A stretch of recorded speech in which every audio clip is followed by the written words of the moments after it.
et une cible terroriste qui s'apprêtait à attaquer les populations cibles à 81 km au nord-ouest de la ville de Kidal a été traitée avec efficacité. Les détails avec Abdoulaye Sakou.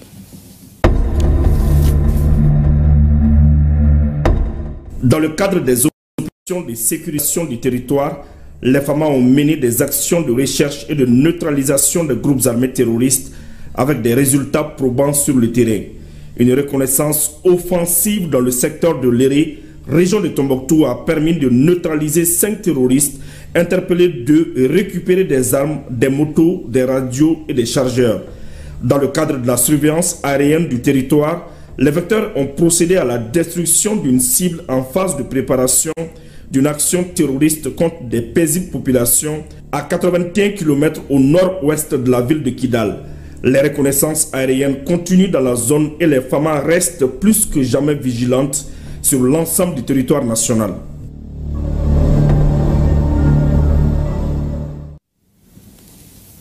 Au centre de formation et de mise en condition opérationnelle de Tombouctou, 3 groupements tactiques interarmes viennent d'achever une formation de 45 jours. Il s'agit d'une formation d'aguerrissement des hommes au métier des armes avant leur déploiement sur le terrain. La cérémonie de sortie était présidée par le commandant de la zone de défense numéro 5 de Tombouctou. Le compte rendu de Idrissa Goulou Sissoko. Ils sont 3 GTA, groupement tactique interarmes, en formation au centre de formation et de mise en condition opérationnelle de Tombouctou. Il s'agit d'une préparation opérationnelle avant le déploiement, communément appelée POAD. Durant 45 jours, ces hommes ont été formés au maniement des armes lourdes et légères, aux tactiques de combat sur le terrain et de mise en forme dans la salle de sport. Tout est mis en œuvre pour que les hommes soient aguerris à la fin de la formation. Cette formation est bénéfique pour nous, car nous pouvons désormais résister face à l'ennemi. Nous sommes désormais aguerris physiquement et moralement. Nous ne maîtrisions pas nos armes. Cette formation nous a permis de les maîtriser. Je peux bien réagir avec face à l'ennemi. Nous remercions les autorités militaires. Selon les directives du COMSECTER 3 de l'opération du Gouloko, le centre de formation et de mise en condition opérationnelle de Tombouctou a pour but d'assurer la formation des forces de défense et de sécurité en général du secteur 3 de l'opération du Gouloko et les militaires de la région militaire numéro 5. Cette formation est basée sur 3 volets. Le premier volet consiste à la formation des militaires sur le brevet d'armes numéro 1 et numéro 2, le certificat d'interarmes, les certificats d'aptitude technique numéro 1 et numéro 2 et la formation commune de base. Le deuxième volet est dédié à la formation, à la mise en condition opérationnelle et les préparations opérationnelles avant déploiement des unités du secteur 3 de l'opération du Gouloko. Le troisième volet consiste à la formation et à la mise en condition aussi des instructeurs et des unités médianes qui assurent les missions au-delà des emprises.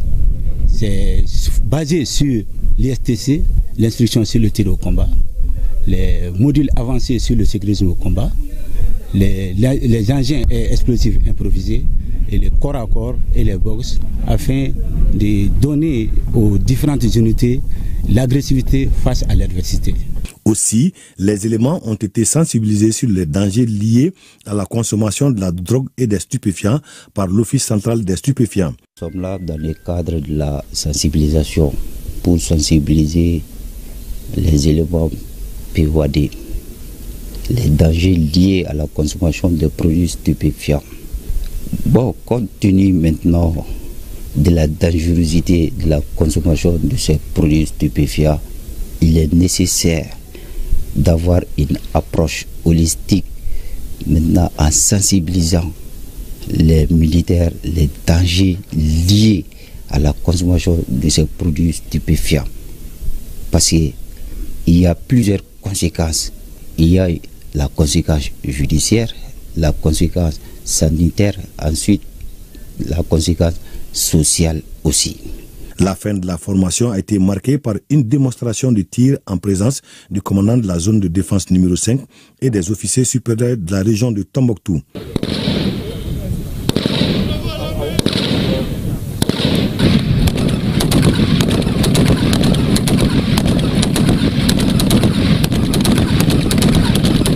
Ces éléments sont tout à fait prêts pour être déployés après 45 jours de dur labeur.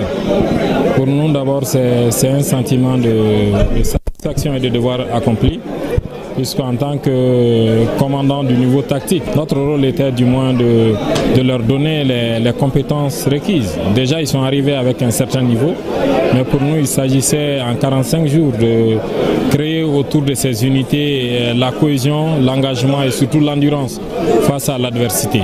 Et pour nous, ça a été une formation réussie et nous nous félicitons des résultats déjà obtenus sur le terrain, puisque nous sommes à notre 9e compagnie formée dans ce centre et nous ne pouvons que féliciter les instructeurs qui font de leur mieux pour que la formation puisse être pérenne.